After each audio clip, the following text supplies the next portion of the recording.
আর মাঝে মাঝে বলবা চোখ যেন কেউ খুলো না। 15 মিনিট ধরে মোনাজাত হয়ে গেল। বাহাক্কেলা ইলাহা ইল্লাল্লাহু মুহাম্মাদুর রাসূলুল্লাহ বলে যখন দ্বিতীয় বক্তা মোনাজাত ছেড়ে দিয়েছে, পুলিশ, আওয়ামী লীগ, ছাত্রলীগ, যুবলীগ সব হুজুরে ধরিয়ে বেড়াইছে। এতক্ষণ কি ওয়াজ করলেন না শেখ হাসিনার কবরে দিলেন আপনি? শেখ হাসিনা তো পুঁতি ফেললেন আপনি। এ কি ওয়াজ বলে না রাজনীতি বলে? তো দ্বিতীয় বক্তা বলতে কার সঙ্গে কি বলতেছেন আপনি? কাজ ধরতেছেন? আপনি না তো ওয়াজ করলেন, উনি বলতেছে এই লোকগুলো বলুক আমি জিহাদি, এই লোকগুলো বলুক আমি কি সে জিহাদি? আমি তো দ্বিতীয় বক্তা। জিহাদি আপনি কাজ ধরতেছেন? ওসি সাহেব ছাত্রলীগের যুবলীগের জিজ্ঞাসা দেখি কোন বক্তা? তো যুবলীগ এলাকার মানুষ বলছে হুজুর স্যার ও হলো দ্বিতীয় বক্তা। প্রধান বক্তা কেন কই? দ্বিতীয় বক্তা বলছে প্রধান বক্তা কোথায় গেছে আমি জানি না, মোনাজাত করতে করতে আমার কাছে এসে বলে আপনি মোনাজাত করেন। উনি কোনে গেছে এখন আমি কি করবো? বিশ্বাস করুন ভাই, ওসি সাহেব ওই মঞ্চে দাঁড়িয়ে বলতেছে এসপি সাহেবের কাছে বলতে, স্যার এ বক্তা ধরা সম্ভব না স্যার, এ সাংঘাতিক চালাক বক্তা স্যার, এর জীবনও ধরা যাবে না স্যার। আমার বিশ্বাস স্যার এ মানুষ না, এ জেন। তা না হলে এতগুলো পুলিশ আমরা দাঁড়িয়ে রয়েছি ধরার জন্য, ও পালাইলো কি করে? আসসালামু আলাইকুম ওয়া রাহমাতুল্লাহি ওয়া বারাকাতুহু। আল্লাহ পাকের দরবারে কোটি কোটি শুকরিয়া যে আল্লাহ পাক এখন আমাদের ঘরের ভিতরে ঘুমানোর সময় আর টেনশন নিয়ে ঘুমানো লাগে না। কথা বলে? আগে ঘুমাতাম, তারপরে চিন্তা করতাম রাতে পুলিশ এসে ডাক দেয় কিনা। একটা অ্যাম্বুলেন্স যদি ঘরে মানে গ্রামে ঢোকে সবাই রাস্তায় বেরিয়ে দিত, মনে হয় পুলিশের গাড়ি ঢুকেছে। কি কথা বলেন? কথা বলেন। আমার জীবনের একটা ছোট্ট কথা বলে শুরু করি, সেটা হলো আমাদের এলাকার মসজিদে আসরের আজান হচ্ছে, কোরআন শরীফ সামনে আসরের আজান হচ্ছে। মুয়াজ্জিন সাহেব হাইয়া আলাস সালাহ একবার বলেছে, পিছন দিক থেকে একজন যে বলতেছে মুয়াজ্জিন সাহেব গ্রামে বলে পুলিশ ঢুকেছে। ওই হাইয়া আলাস সালাহ দ্বিতীয়বার আর বলেনি। মাইক ওই অবস্থায় রেখে পড়ি দৌড়, জুতো পায়ে দেবে তাও পায়ে দেয়, জুতো পায়ে দিতে গেলে দেখে বলে দৌড়। বলেন তো ওই পরিবেশ কি এখন আর আছে? মুসলমান কথা বলেন, ওই পরিবেশ কি আর এখন আর আছে? আগে পুলিশ এসতো আমাদের ধরার জন্য, আর এখন পুলিশ আসে আমাদের প্রোটোকল দেওয়ার জন্য। কথা বলেন, কথা বলেন। গত কালকের আগের দিন সম্ভবত আমরা একটা মাহফিল করেছিলাম মেহেরপুর না ঝিনাইদহ জেলার হরিণাকুণ্ড। সেখানে ওসি সাহেব একটা আতরের বোতল নিয়ে আসছে। আলহামদুলিল্লাহ, মাহফিল শেষে আতরের বোতলটা আমাকে দিয়ে বলতেছে হুজুর দোয়া করবেন আমরা যেন দেশের জন্য কাজ করতে পারি। তাহলে এখন ওসি সাহেবরা আসে আতরের বোতল দেওয়ার জন্য, আর আগে ওসি সাহেবরা এসে কি করতে? কি করতে? হুজুরি ধরার জন্য একেবারে হাত কড়া নিয়ে আসতো। তাহলে সেই অবস্থাটা পরিবর্তন কে করে দিলেন? এটা আমরা চেষ্টা করেও হয়নি, কে রহমত করেছে? আর একটু জোরে বলুন না, কে রহমত করেছে? তাহলে যে আল্লাহ এত সুন্দর রহমত করে দেশের একটা পরিবেশ তৈরি করে দিলেন, সেই আল্লাহর শুকরিয়াটা করব না চুপ করে বসে থাকবো? সবাই মিলে বলছি আলহামদুলিল্লাহ।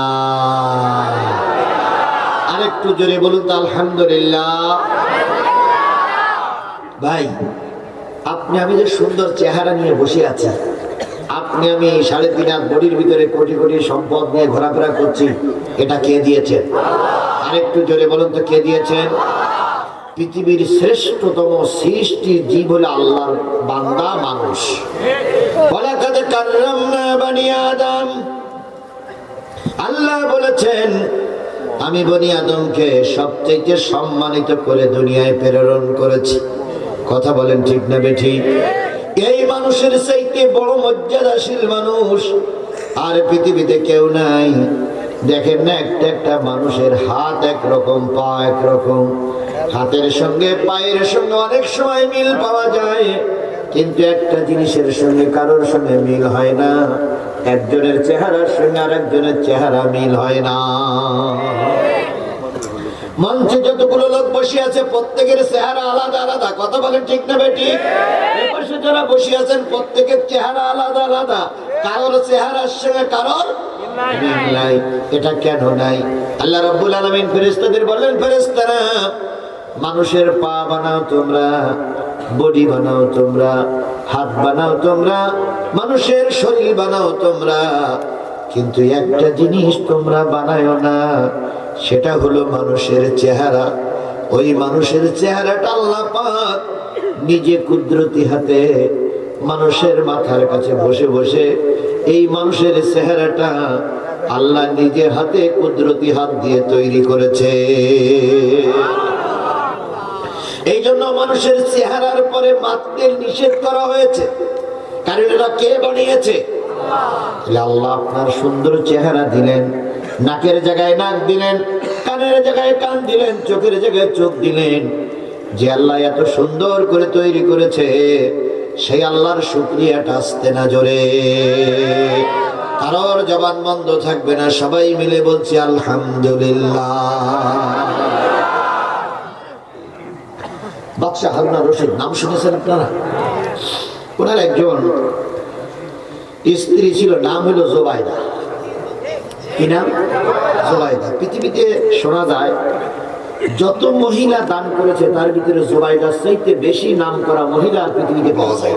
খুব দানবীর ছিলেন, এত দানবীর ছিলেন নিজের গহনাগাটি পর্যন্ত দান করে দিতেন। তো এই বাদশাহ জোবাইদা হারুন আর রশিদের বিরাট সম্পর্ক। কি একদিন ভালোবাসার ছলনায় বললেন, জোবাইদা তুমি সুন্দর না আকাশের চাঁদ সুন্দর? তুমি দেখতে সুন্দর না আকাশের চাঁদ দেখতে সুন্দর? জোবাইদা চিন্তা করলেন, আমি যদি বলি চাঁদের চাইতে আমি সুন্দরী, তাহলে অহংকার হয়ে যাবে। কি হয়ে যাবে? অহংকার হয়ে যাবে। আবার যদি বলি আমার চাইতে আকাশের চাঁদটা সুন্দর, পৃথিবীর সবচেয়ে বাপ মার পরে স্থান হলো স্বামীর, সেই স্বামী যদি বিষণ্ণ মন নিয়ে খেতায় ঘুমাতে যায়, আমি আল্লাহর কাছে কৈফিয়ত দিতে পারবো না। স্ত্রী স্বামীর কাছ থেকে সময় নিলেন, আমাকে 15টা দিন সময় দেন, 15 দিন পরে বলবো আমি সুন্দর না আকাশের চাঁদ সুন্দর। বাদশাহ হারুন আর রশিদ সময় দিলেন। 14 দিন পার হয়ে গেছে, 15 দিন পূর্তি আর মাত্র একটা দিন বাকি আছে। এমত অবস্থায় জোবাইদার এক ভাই ছিল কোরআনের আলেম, তিনি এসেছেন ভগ্নিপতির বাড়ি বেড়াতে। এসে দেখে বোনের মনটা খারাপ, ডাক দিয়ে বলে, আপা মনটা খারাপ কেন? হয় তোমার দুলা ভাই এই প্রশ্ন করেছে, আমি সুন্দর না চাঁদ সুন্দর? আমি উত্তর দেইনি, কালকে উত্তর দিতে হবে, তাই উত্তরটা খুঁজতেছি, উত্তর তো আমার কাছে জানা নাই। আলেম ব্যক্তি বললেন, ও বোন চিন্তা করো না, উত্তরটা আমি কোরআন থেকে দিয়ে দেব।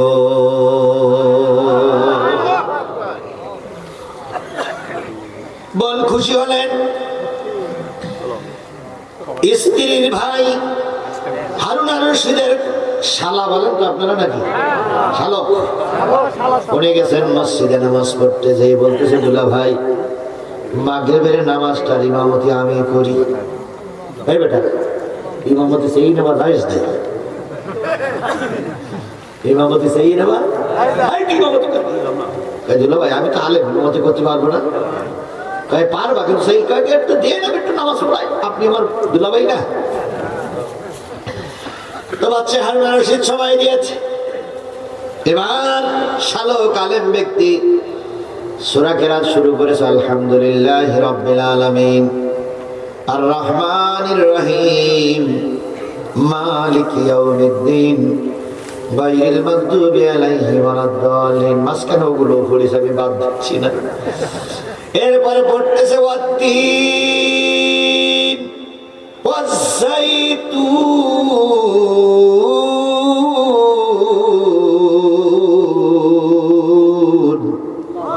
وطور سينين وهذا البلد الأمين لقد خلقنا القمر بأحسن تقويم ইমামতি বলো সইয়ে নেছে সইয়ে নেওয়ার পরে লাকাদ খালাকনাল ইনসানা জায়গায় কমার খাড়াই দিছে পিছন দিক থেকে লোক মাশাআল্লাহু আকবার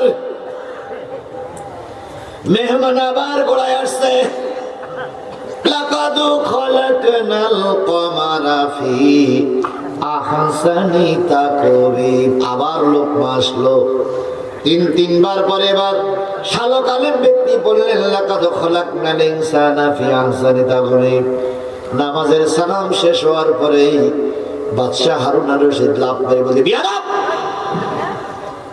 কার কাছে মাওলানা বলেছো তিনবার লোক মারে কোথার হুজুর তুমি কোথার হুজুর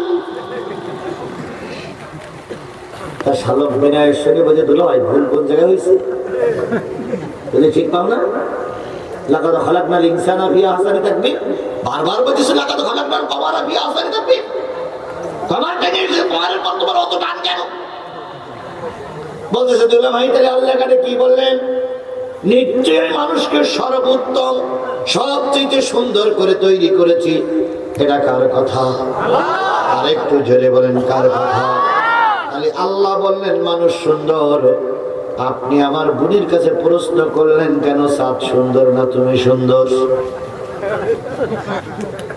আল্লাহ বলে দিয়েছে মানুষ সুন্দর কি কথা বলেন কথা বলেন কথা বলেন আল্লাহ বলে দিলে মানুষ সুন্দর আর তুমি বুড়ির কাছে প্রশ্ন করছো সাত সুন্দর না মানুষ সুন্দর তুমি তো কোরআন বিরোধী বাদশাহ হারুন আর রশিদের ভুল বুঝতে পেরে তিনি বলতেছে শালক রে ভুলটা তো আমারই হয়েছে আল্লাহ বললেন সব পৃথিবীর সবচেয়ে শ্রেষ্ঠ জীব সুন্দর জীব হলো মানুষ আল্লাহ পাক সেই মানুষ বানাই আমাকে দুনিয়ায় পাঠিয়েছে কথা বলেন ঠিক না বেঠিক আপনারাও তো সেই মানুষ এখানে যারা মাহফিলে বসে আছেন আপনারা তো সকলে সেই মানুষ যে কটা বাজারে বসে আছে ওই কটাই মনে হয় মানুষের বাইরে যারা বাদাম খাচ্ছে তারা মনে হয় মানুষের বাইরে কথা বলেন ঠিক না বেঠিক তাই যদি না হবে কোরআনের মাহফিল হচ্ছে বছরে একবার মাহফিল হয় আপনি বাদামের দোকানে এখনো কেন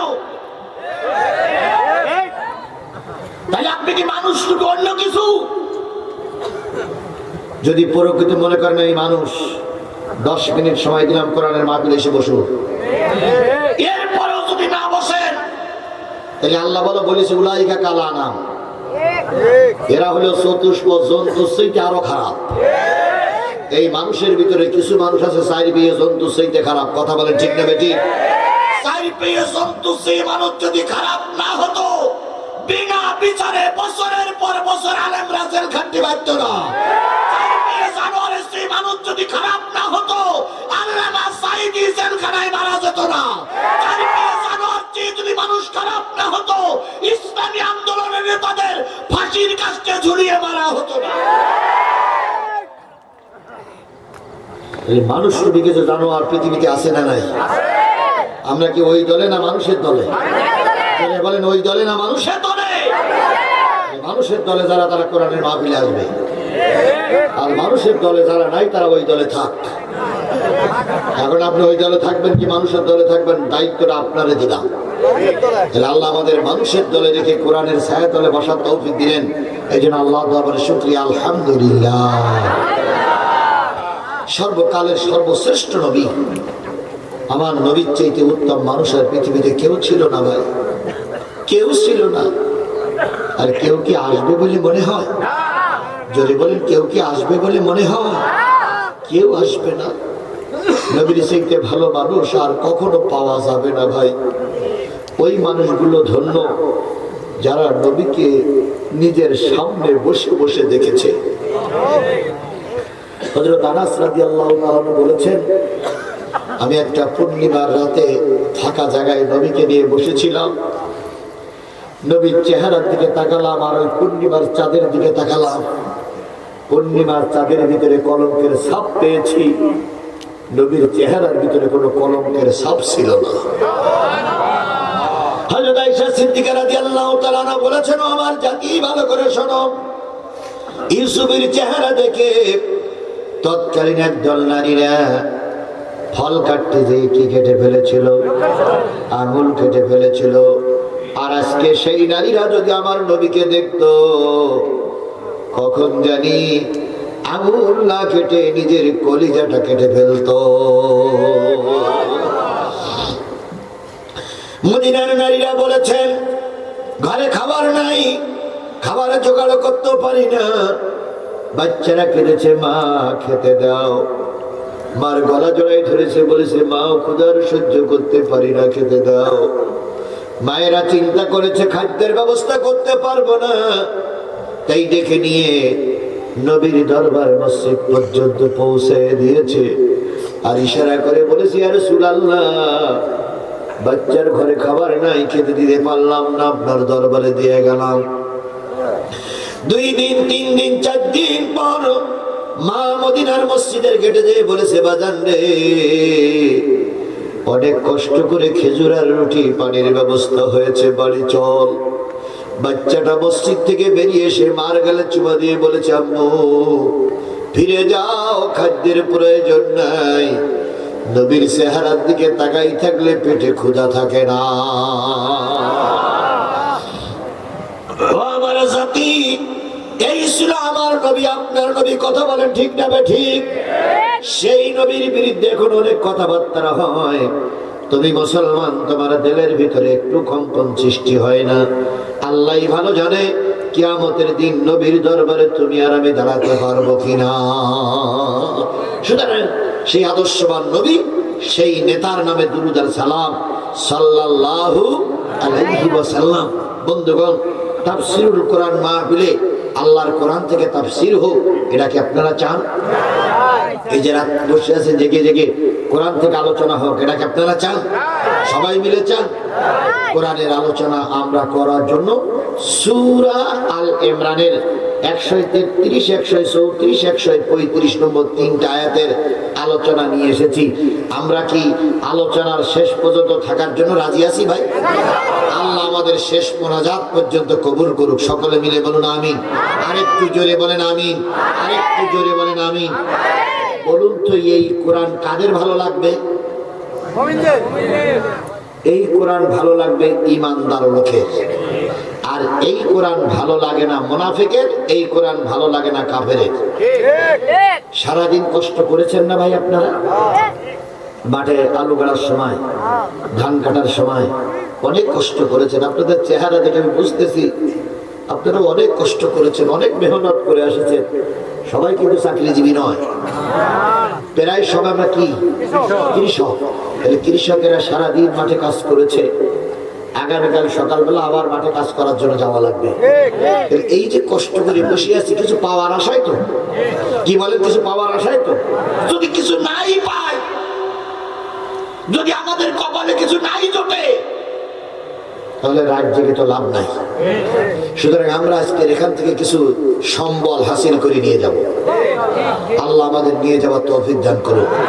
আল্লাহ বলতেছেন, ইন্নামাল মুমিনুন আল্লাযীনা ইযা যুকিরাল্লাহু ওয়াজিলাত কুলুবুহুম। ও দুনিয়ার মানুষ শুনে নাও, নিশ্চয়ই তারা মুমিন যাদের সামনে জিকির করলে তাদের দিলগুলো নরম হয়ে যায়। জিকির করলে যাদের দিল নরম হয়, আল্লাহর ভাষায় তারা কি? কথা বলেন, কথা বলেন, কথা বলেন। আল্লাহর ভাষায় তারা কি? তাহলে এখন জিকির করলে যাদের দিল নরম হয়, তারা যদি মুমিন হয়, তাহলে জিকির মানে কি? না, স্মরণ করা। কার স্মরণ? কোন জায়গায়? কথা বলেন, কোন জায়গায়? মসজিদে যে আল্লাহর জিকির হবে, মাদ্রাসায়ও সেই আল্লাহর জিকির হবে। মাদ্রাসায় যে আল্লাহর জিকির হবে, ইউনিয়ন পরিষদে সেই আল্লাহর জিকির হবে। ইউনিয়ন পরিষদে যে আল্লাহর জিকির হবে, শেখ হাসিনার বাড়িতেও সেই আল্লাহর জিকির হবে। শেখ হাসিনার বাড়িতে যে জিকির হবে, বঙ্গভবন রাষ্ট্রপতির রুমে সেই জিকির হবে। রাষ্ট্রপতির বাড়িতে যে জিকির হবে, সেই জিকির জাতীয় সংসদে হওয়া লাগবে। আল্লাহ রসুল বলেন আফজালুল জিকরি তেলাওয়াতুল কোরআন, সবচেয়ে উত্তম জিকির হলো আল্লাহর কোরআন তেলাওয়াত করা। তাহলে আমরা এখন এখানে কি করতেছি? কোন সূরা থেকে তেলাওয়াত করেছি? কয়টা আয়াত? তাহলে এখানে জিকির চলছে। এই জিকির শোনার পরে যাদের দিল নরম হবে তারাই মুমিন। এই জিকির শোনার পরেও যারা কোরআনের মাহফিলে আসবে না, রাস্তায় থাকবে, দূরে থাকবে, আল্লাহর ভাষায় তারা আর যাই হোক মুমিন হতে পারে না। তাহলে আপনি মুমিন কি মুনাফিক, ওটা আপনি রেজাল্ট বের করবেন, আমি রেজাল্ট বের করতে পারবো না। কারণ আমি এসে যদি বলি আপনি মুনাফিক, তাহলে আমার রাস্তায় নামতে গেলে আপনি ব্যারিকেড দিতে পারেন, কারণ আপনার এলাকা আছে এখনো আমার পাওয়ার খুব। তবে পাওয়ার কিন্তু চিরকাল থাকে না। কথা বলেন, পাওয়ার চিরকাল থাকে? আগের আওয়ামী লীগের নেতারা বলেছিল জিহাদির মঞ্চে উঠতে দেওয়া হবে না, পাওয়ারের ঠেলায়। এখন আমরা মঞ্চে আছি, আপনারা কই? এখন ওরা আছে? পাওয়ার কি ওদের এখন আছে? পাওয়ার বেশি দেখানো ভালো না। বেশি পাওয়ার দেখাতে গেলে নিজে বিপদে পড়তে হয়। হেডাম নেতারা বিএনপি থেকে বেরিয়ে দিয়ে আওয়ামী লীগের নমিনেশন নিয়ে ভোট করেছিল, এখন সব হেডাম নেতারা জেলখানায়। আর আমরা ছিলাম, আমরাই আছি। কথা বলেন, কথা বলেন, কথা বলেন। ম্যাডাম খালেদা জিয়ার থেকে বের করে, খালেদা জিয়ার বাড়ি থেকে বের করেছিল এই শেখ হাসিনা, এই শেখ হাসিনা, এই শেখ হাসিনা। এখন খালেদা জিয়া আছে, শেখ হাসিনা কই? গেছে গা, গেছে না, গেছে না, গেছে না। আপনারা দেখেছেন খালেদা জিয়ার বাড়ি কারেন্টের লাইন কেটে দিয়েছিল এই শেখ হাসিনা রহমতুল্লাহ আলাইহি।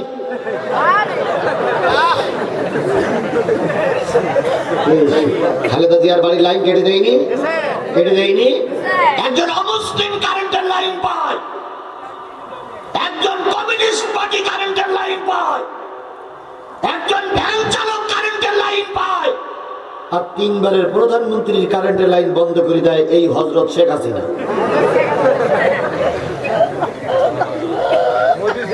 আমি জানি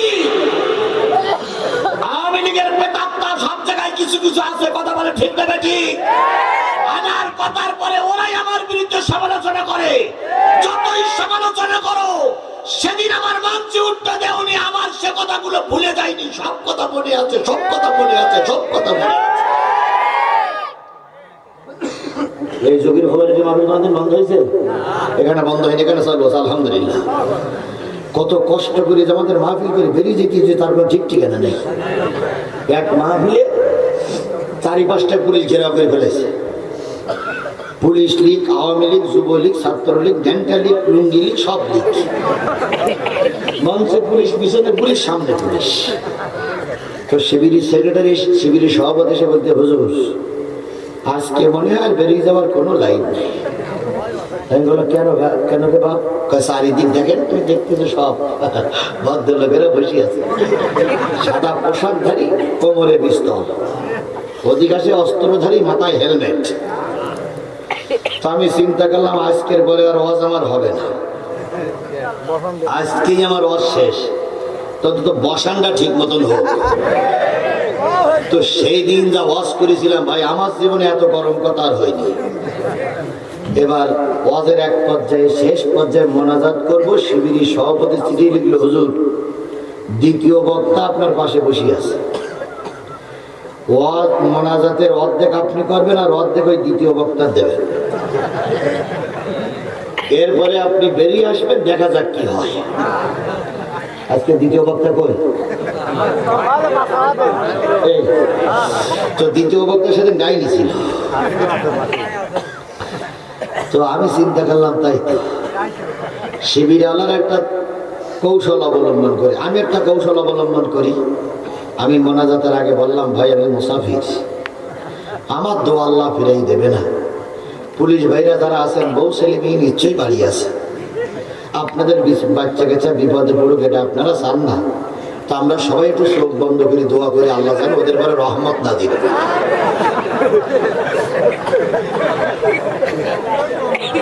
কি বন্ধ করে দোয়া করতে হবে? চোখ বন্ধ করে দোয়া করতে হয়। এখন পুলিশ এমনি মায়ের মুখী হলে কি হয়, একটু দোয়ার কথা বললে মনটা নরম হয়, কারণ ওরাও তো রাস্তাঘাটে ঘোরে। এখন খেয়াল করে দেখলাম সব কটা চোখ বন্ধ করে দোয়া করতেছে, রব্বানা যালামনা আনফুসানা ওয়া ইল্লাম তাগফির লানা ওয়া তারহামনা লানাকুনান্না মিনাল খাসিরিন। খুব মায়াবী কণ্ঠে রব্বিরহামহুমা, দ্বিতীয় বক্তা শুরু করো। উনি বলতেছে কামা রব্বায়ানি সগীরা। এক আয়াতে কয়জন শরীক? প্রধান বক্তা হাফ, দ্বিতীয় বক্তা হাফ। প্রধান বক্তার আগেতে বলা আছে 15 মিনিট ধরে মোনাজাত করবা, আর মাঝে মাঝে বলবা চোখ যেন কেউ খুলো না। 15 মিনিট ধরে মোনাজাত হয়ে গেল। বাহাক্কেলা ইলাহা ইল্লাল্লাহু মুহাম্মাদুর রাসূলুল্লাহ বলে যখন দ্বিতীয় বক্তা মোনাজাত ছেড়ে দিয়েছে, পুলিশ, আওয়ামী লীগ, ছাত্রলীগ, যুবলীগ সব হুজুরে ধরিয়ে বেলাইছে। এতক্ষণ কি ওয়াজ করলেন না শেখ হাসিনার কবরে দিলেন আপনি? শেখ হাসিনা তো পুঁতি ফেললেন আপনি। এ কি ওয়াজ বলে না রাজনীতি বলে? তো দ্বিতীয় বক্তা বলতে কার সঙ্গে কি বলতেছেন আপনি? কাজ ধরতেছেন? আপনি না তো ওয়াজ করলেন, জিহাদি। উনি বলতেছে এই লোকগুলো বলুক আমি জিহাদি, এই লোকগুলো বলুক দিন আমি কিসে জিহাদি? আমি তো দ্বিতীয় বক্তা। জিহাদি আপনি কাজ ধরতেছেন? ওসি সাহেব ছাত্রলীগের যুবলীগের জিজ্ঞেস দেখি কোন বক্তা? তো যুবলীগ এলাকার মানুষ বলতে হুজুর স্যার ও হলো দ্বিতীয় বক্তা। প্রধান বক্তা কেন কই? দ্বিতীয় বক্তা বলছে প্রধান বক্তা কোথায় গেছে আমি জানি না, মোনাজাত করতে করতে আমার কাছে এসে বলে আপনি মোনাজাত করেন। উনি কোনে গেছে এখন আমি কি করবো? বিশ্বাস করুন ভাই, ওসি সাহেব ওই মঞ্চে দাঁড়িয়ে বলতেছে, এসপি সাহেবের কাছে বলতে স্যার এ বক্তা ধরা সম্ভব না স্যার, এ সাংঘাতিক চালাক বক্তা স্যার, এর জীবনও ধরা যাবে না স্যার। আমার বিশ্বাস স্যার এ মানুষ না, এ জেন। তা না হলে এতগুলো পুলিশ আমরা দাঁড়িয়ে গেছি ধরার জন্য, ও পালাইলো কি করে? ও ভাই কথাটা বললাম আর আপনারা হেসে উড়াই দিলেন। একবারও একটু হিসেব করে দেখুন তো কত কষ্টে আমাদের দিন পার করতে হয়েছে। একবার হিসেব করে দেখুন কতটা রিস্ক দিয়ে ময়দানে বাগের সামনে কথা বলতে হয়েছে, কতটা ঝুঁকি নিয়ে ময়দানে কথা বলতে হয়েছে। সেদিন যদি পার করে আসতে পারে আজকে দিন পার হবে না? বলেন পার হবে না? আজকে সেই শয়তানের আর এখন ময়দানের আর কথা বলে ঠিক না ঠিক? সব শিয়ালের ভক্তি আত্মগোপন করেছে, আর একজন সীমানার পাশে বসে বসে মাঝে মাঝে কি বলতেছে, শর্ট করে ঢুকে পড়বো। তাই বলতেছে না শর্ট করে ঢুকে পড়বো না? তুমি শর্ট করে ঢুকে পড়বো আর আমরা কলা চষবো, তাই না? আগের সেই 8 বছর আগের কথা আর আজকের কথা এক নয়, কথা বলে ঠিক না বেটি? ওনার যদি চট করে ঢুকতে